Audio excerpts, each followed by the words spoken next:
We got the ROG Ally. I'll jump this off with me first, as me and Sav obviously have it. And then, Alex hasn't seen it, and King will be getting it shortly.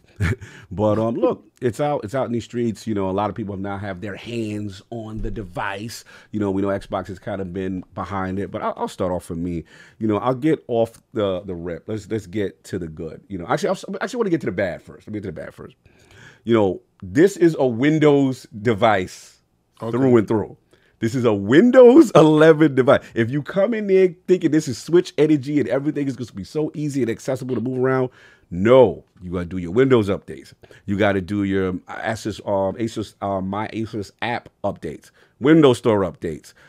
Make sure you treat it as if it's a PC first. Another thing I would highly recommend is the little shortcut keys in the back. If you use those in conjunction with the directional pad, you can pull up the keyboard easier so that you could type and stuff like that if you're the guy that's not going to use a hub and USB stuff. So that part you can tell from a UI standpoint, there is jank.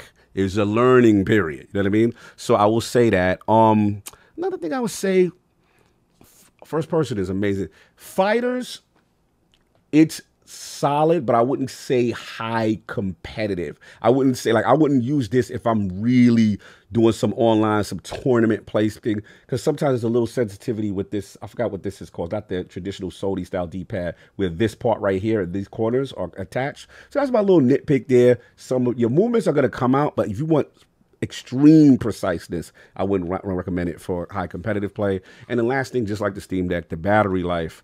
Woo!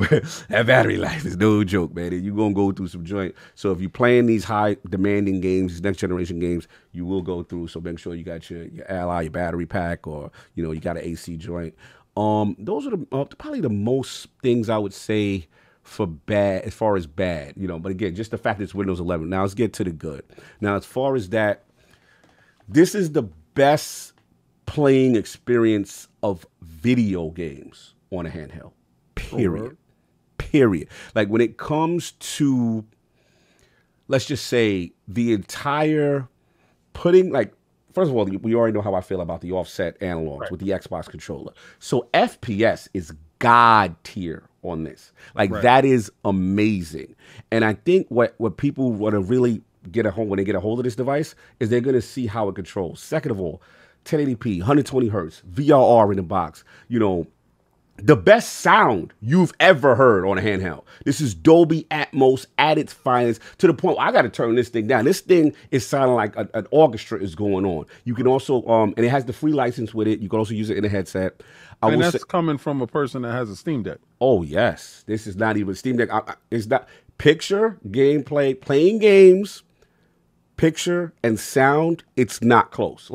This is beating Steam Deck on that, on the high end. Where Steam Deck gets them is the lower fidelity games and having a little bit more battery life based on your configuration. I will give Steam Deck that, and Steam Deck got them on interface. It comes Valve moving around, their UI is way better. It's way better. This is in the infancy stages, and Microsoft and Windows 11 are going to have to make an official UI that is fully integrated into this device. So that's about my thing there. I will say there's a feature called RSR that allows you to pretty much when games don't have FSR, you can lower and put something at 720p as opposed to the 1080p. If you're a frame rate guy, if you want to get them 60 frames and stuff like that, you activate that feature for a game that doesn't have FSR, and you can try to get those frame rates that you want. 120 hertz on this is insane. I will say that. It's a extremely battery, but it's insane. And last thing I'll say, I know Saul's back. Key games I played. Bro, Forza 5 on this? Mm-hmm. Oh my God, God tier, ridiculous. Again, Destiny, I'm a Destiny guy. Being that this is Windows, it's not blocked by the Steam Deck or with a Linux OS. Amazing. And Destiny, not for a handheld. No, you can play full-fledged Destiny, and it is playing exceptional. So that's that. I did Diablo 4. I had some tweaking there with my settings. Now I got my frames up. Shout out to Kai Batsu, who hooked me up with the good settings on that. Did Debio at 120 hertz. Ooh. Pretty amazing. You can do VR on this as well. A lot of stuff. So look, I did Death Stranding on Game Pass. What peripherals did you pick up for? Because I did you do the accelerated mode yet? Or What you mean accelerated mode? What you like mean? that? I heard they like have some like boost mode. Yeah, when you plug in, you could go 30 watts. I'm all the way with the Okay. boosting on all that. Yeah, this thing, it's a beast. It's an absolute beast when it comes to the playing of games.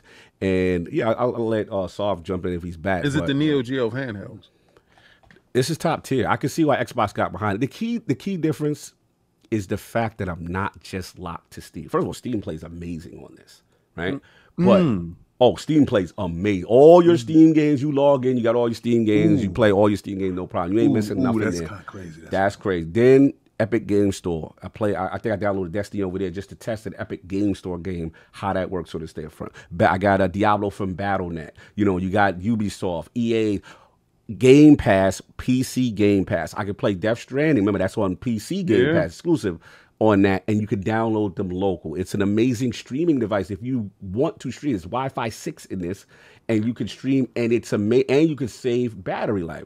So that's the beauty of the device. It has that functionality as far as how you want to play the games, where you want to play the games, and then the fidelity is just top tier. It's a great device, great initial setting. Just get through. I send people some tips and tricks if you're struggling, just moving around Windows with it, and what settings to turn off. There's some settings that Windows has in the background that can take away from performance, and there's some cool Reddit things I can send. But I'm impressed. It's about a weekend. I can't stop playing it. I take it everywhere. And the only thing I want, Ally, bro, you guys got to have official dock license for yourself, so that I could get the Ethernet. Because something about the download speeds, I think, from a lot of these store shop fronts are a little slow. But that's it. That's what I got. Oh, so I'm still, I don't know, yeah, he's probably taking a phone call. But yeah, King, you will be joining the allies. We'll be getting you to join and get one of your joints in there. You know, that's a fantastic revelation. I'm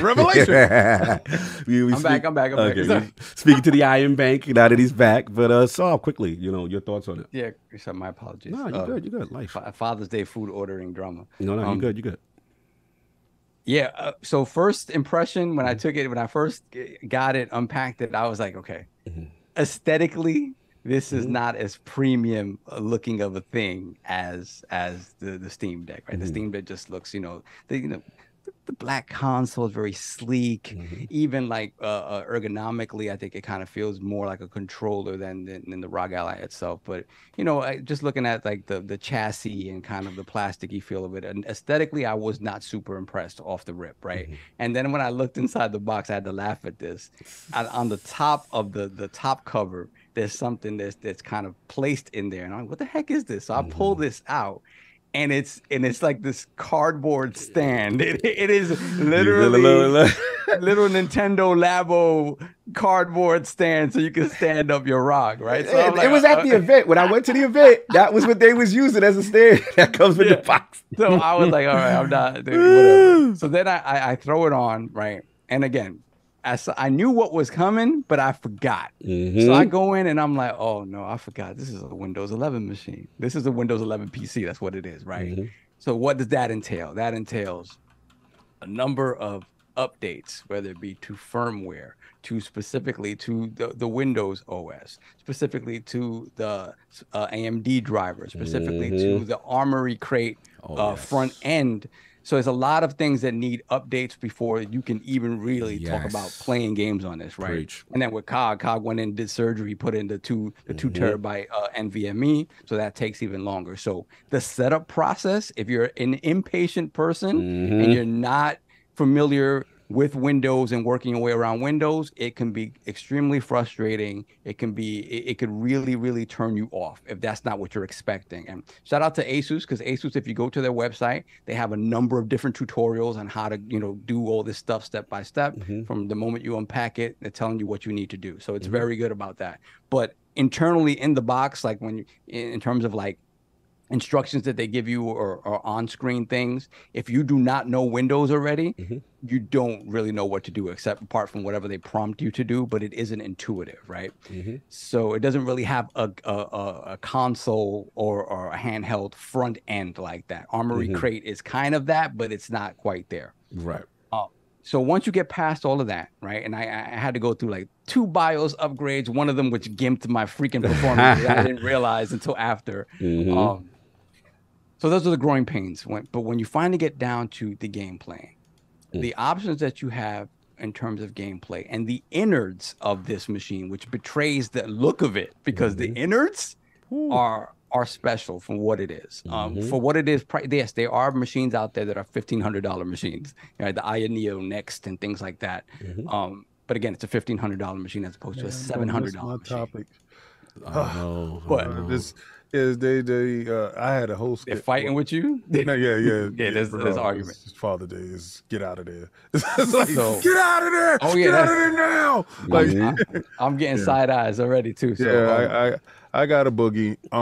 Let me just say what I was gonna say about the PlayStation Cloud thing real quick. please. Let me set you up. Nah, just you set it up real quick. And All right, so real quick, because this is a combo. Yeah, Sony's starting the testing of cloud streaming, PS5 games. PlayStation Plus Premium members will eventually get access to stream PlayStation 5 games without having to download them to a console. And then on their official blog, we have very exciting news. We're currently testing cloud streaming for supported PlayStation 5 games. This includes PlayStation Plus game catalog and game trials, as well as supported digital PlayStation 5 titles that players own. When the feature launches, cloud game streaming for supported PlayStation 5 titles will be available for use directly on your PlayStation 5 console as a premium member. And they said it's important for premium members to be able to enjoy as many games possible via cloud streaming. As more games continue to launch on the PlayStation 5 console, we look forward to adding cloud streaming capability for PS5 titles in addition to PS3, 4, and classic titles already available for members to stream. Go ahead, Kim. Well, I mean, at this point in time, it was supposed to be a whole segment. Buck was supposed to come out, and we were going to go into how we invented the internet. We should have just done that first. Yeah, we should have done that first. How it was a real play on Al Gore inventing the internet, and now that we invented cloud streaming, and we're going to start piecing it out to you guys and allowing you guys to partake in what we have invented. It was going to go along the lines of that. I'm still going to give you that skit. I'll probably put that skit out on Twitter and have some fun with that. But I'm seeing now how Sony is slowly making that turn and making that bending around the corner to actually meet where we all are at, right? It's good to see that they will start incorporating that into their system and making that an option. I guess they wanted to see how it worked for Microsoft and other companies, and now this is something that they're pursuing actively and openly. Yes. All right. And we'll get to that point where games will be day and date. Hopefully they can look at the Game Pass model, being that now you guys like how Game Pass is right now. And they can start doing the same things as Game Pass. Listen, imitation is the greatest form of flattery. That's what all this is for you. And success dictates and predicts where you will go, right? Business wise. I think you're a little bit slow of foot, but I'm glad that you jumped on the bandwagon. Now cloud works, right? Well, now cloud is a thing, right? Now streaming is a thing now, right? This is something that we like, yes. Yes. You said it like you got to give kids the vegetables. You're ridiculous. It's all of a sudden now it makes you stronger, right? Yes. You like your milk now, right? Yes. Yes. Yes. Right? I just like to watch you guys and all your little stupid narratives flip and fold and falls in on your feet. I told you, Jim is the dude that y'all don't want, but y'all need, because you guys are stuck. I don't want my stuff streaming. Yeah, yep. I like my stuff native, and Sony would never do facts. Right. Sony is doing all the stuff I said they was going to do to you. And now you like it, right? Yes.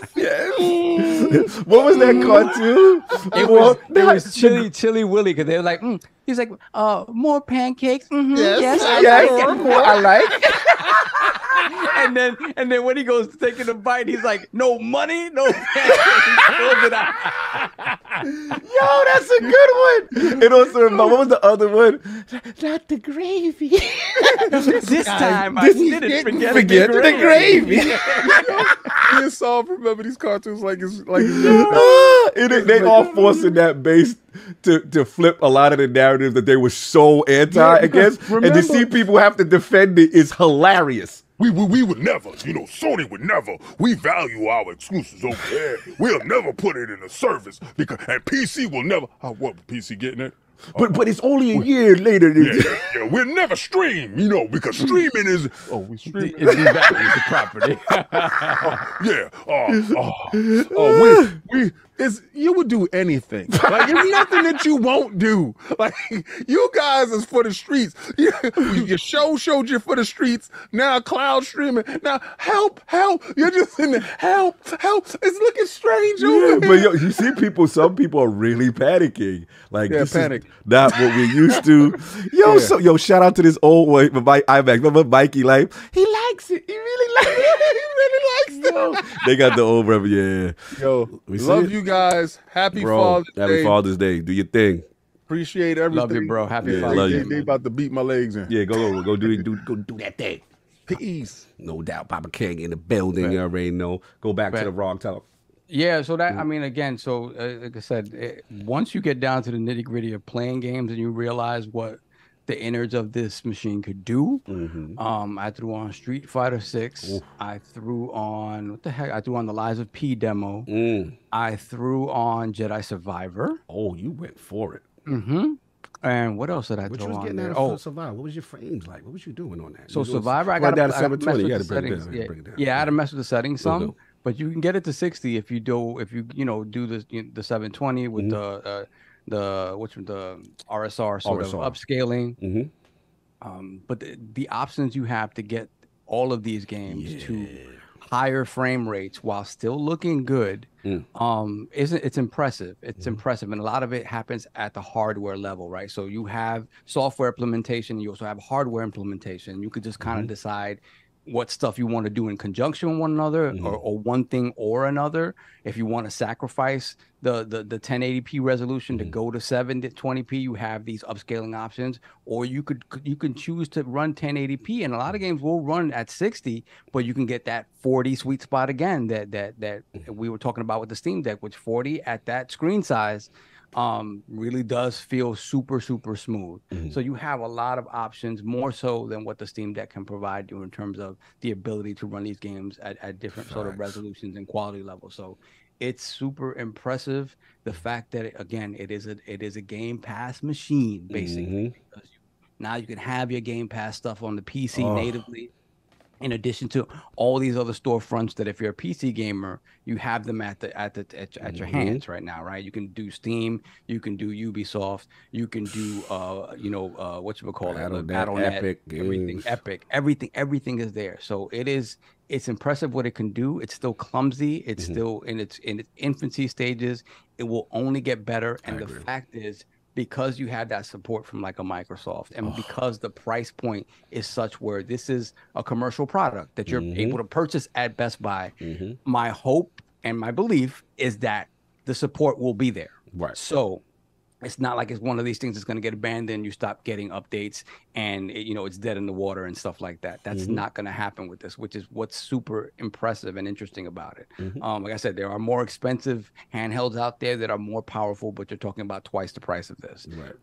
So as the potential for a commercial product to sort of break through, even in a way that the Steam Deck hasn't, simply because Valve has not really chosen to sell the Steam Deck on anything other than their own sort of platform. You don't really, it's not out there in stores. So this is super impressive. I'm excited to keep messing with it because again, they're continuing to find ways to get a little more juice out of it. And you're going to see some impressive frame rates and some impressive looking games for this screen size. One gripe and I hate this. No, go for it. I'm mad. These screens have too much bezel. There's too much bezel on these screens. Give me the full screen experience. I looked at it. I'm like, damn it, man. There's mad bezel on here. There's a lot of unused real estate on this screen, and it makes me a little bit mad. But I get it. You got to keep the price down a little bit. But again, 120 hertz, 1080p screen at this price point is very, very, very nice. And I think for me, Solve, it's like seeing this screen right here. Having the ability to have the game, look at all the apps, Epic Games, so you can play where you want to play. This is a huge, that's the deal for a guy like me who, again, is not locked into the Steam OS. I can play where I want. Anywhere. Look at that. Bro, and then, make sure you put it in offline mode for guys, if you're on an airplane or whatever. Xbox, in Windows, you got to put it in offline mode, and then the app will tell you, hey, you can put it in offline. Now all games, some games is only online that I found out. It's like maybe a few here and there. The Gears Tactics was one of them. But everything else from the Steam, you can put in like offline mode. And provided it's not like an online game, 90% of stuff. Oh, the Game Pass stuff you can do. Yeah, I was doing what you call it? Can you dock the ROG? Yeah, but they don't. They needed official dock. You can use like third-party docks for now, and I would like that. But and I actually tried remote play, PlayStation 5. Had a great experience. The only thing is I'm gonna have to use other methods, so I don't force to use a PlayStation 5 controller externally. There's methods out there for people who want to experience that. But no, it's a great. Same thing. You could attach a controller to. You can, your Bluetooth or whatever. Yeah. And you can use an external controller as opposed to just using it as a handheld. So no doubt. Yeah, those are all the questions I see. But we'll see. It could only get better from this. And I'll just transition to my thoughts on King's topic, which was, look, Sony is being aggressive with the streaming service now. It looks like they're transitioning into cloud streaming, which would be huge for two reasons. One, obviously, yes, the joke would be, okay, yeah, you're copying Xbox or whatever. Okay, fine. But to me, what I look at is, as much as I like remote play, it is janky remoting into my console at home. Like, what if somebody using a TV? Like, I'm literally going to dominate from a remote location, right? Whereas if I could stream, I could get it streaming from their servers, that's a huge deal. And then this helps the Q-Lite. Because remember, we thought the Q-Lite was just a remote-only device. That's huge if you can also, if you have a good internet connection, you don't have to log into your specific console. That I like. So, because to me, that's a little janky doing old school, doing that. So I think that's cool. I will say I have to think it's a wrap for the partnership with Microsoft and Sony. That Azure partnership, I think, is in the bushes completely. I think because if you look at Sony's mentions, remember King was clowning when we had that topic. He's like, look, they're hiring all these cloud developers and cloud hires and all this other stuff. But if you look at the job listings, it's all in AWS. Yes. So that to me is an indicator that the partnership only got as far as the talking stages. I think Jim Ryan said it. He said, we've just been exchanging ideas. I don't think that trade ain't going to happen, especially after ABK and all the mudslinging and the beef that's in the street. That's a wrap. So I think that Sony will be sticking with AWS, going with AWS as far as their streaming service, and they will be looking to expand. I think it's decent for them to put it in the premium tier. I want to be able to stream my games onto my ally. So I'm all for this. Please, Sony, get this done. I'm a premium member. Please, I don't want to remote into my console that's janky. Yes. Give me a proper streaming option. And if you're going to give me games that I own, that I could stream, and don't force me to use no PlayStation 5 controller to stream. Fam, come on. That's old school. Let me use whatever device has the inputs that I want to use on it, please. Microsoft does not lock me into, pull out your Xbox controller and then play the ally. No, we're not doing that. How it is. It's baby steps. It's baby steps. I know it's baby, but we getting there. We getting there because they just have no choice at a certain point. So yeah, that's it. But that's all I got. Anything else you got for the? Yes, sir. We're done. We're done. Let me see. Yeah, get your bird dogs on. Yeah, tight pants incoming. Let's get it. Oh man, let's get it. Wow, that's different. It's very different. It's very different. I appreciate it. I appreciate y'all for dealing with us. And, all that stuff helps the podcast. It's because of y'all we're growing, seeing tremendous, growth and stuff like that. So yeah, salute to y'all.